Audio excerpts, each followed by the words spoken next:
चला तर बनवू आपण धाबा स्टाईल तंदुरी रोटी।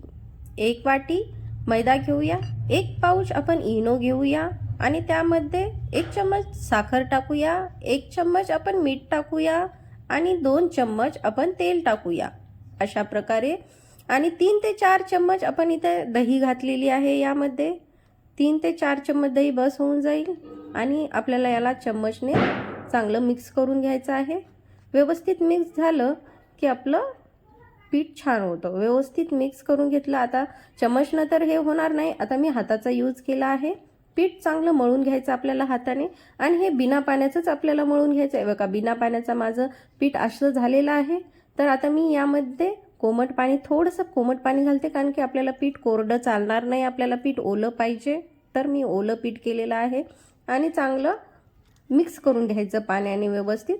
अशा प्रकारे ते आपल्या हाताला पण चिटकते, एकदम स्टिकी होऊन जातो तो डो आपण जे केलेला आहे ते बघा।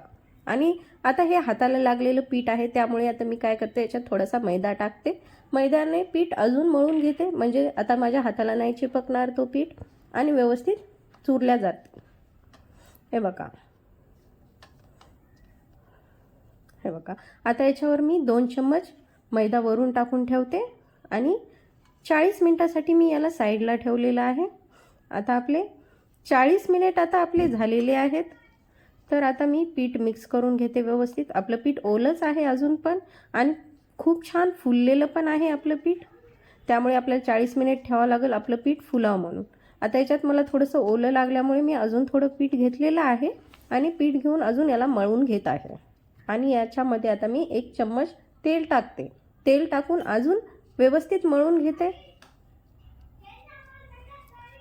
बघा। अशा प्रकारे मळून घ्यायचं व्यवस्थित तेल टाकून आणि नंतर मळल्यावर आपल्याला दोन्ही हाताच्या साहाय्याने आपल्याला असं करायचं, म्हणजे आपलं पीठ एकदम व्यवस्थित व्हावं। तंदुरीसाठी आपलं पीठ एकदम व्यवस्थित झालं पाहिजे। हे बघा, आता मी किचन वाट्याच्या फ्लॅटवर टाकून याला व्यवस्थित अजून मळून घेते। अशा प्रकारे मी याला व्यवस्थित मळून घेतलेलं आहे।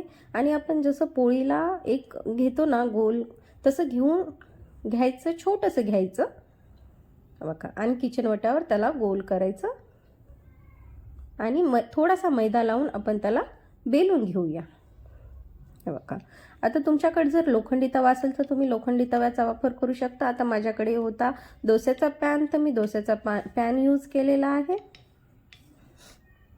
हे बघा, आणि आपल्या गॅसची फ्लेम नाही का हाय ठेवायची आणि आपल्या तंदुरीला एका साईडला आपल्याला पाणी लावून घ्यायचं, जसं आपली तंदुरी खाली पडणार नाही।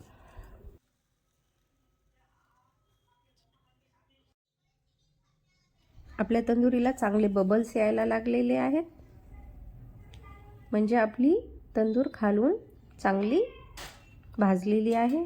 तर आता आपण याला उलटं करून घेऊ गॅसवर आणि आपल्याकडे 1 चम्मच असल्याने आपण त्याला पकडून घेऊ, कारण की नॉनस्टिकचा तवा असल्यामुळे ते आपली तंदुरी खाली पडू शकते। तर मी चम्मचनं त्याला पकडून ठेवला। आता मी याला गॅसवर अजून क्रिस्पी करते, कारण की माझ्या मुलांना क्रिस्पी आवडतं म्हणून मी त्याला जास्त क्रिस्पी बनवायला। तुम्हाला थोडी नरम लागत असेल तर तेवढी बस येते। अशा प्रकारे आपली तंदुरी रोटी आपण घरी बनवू।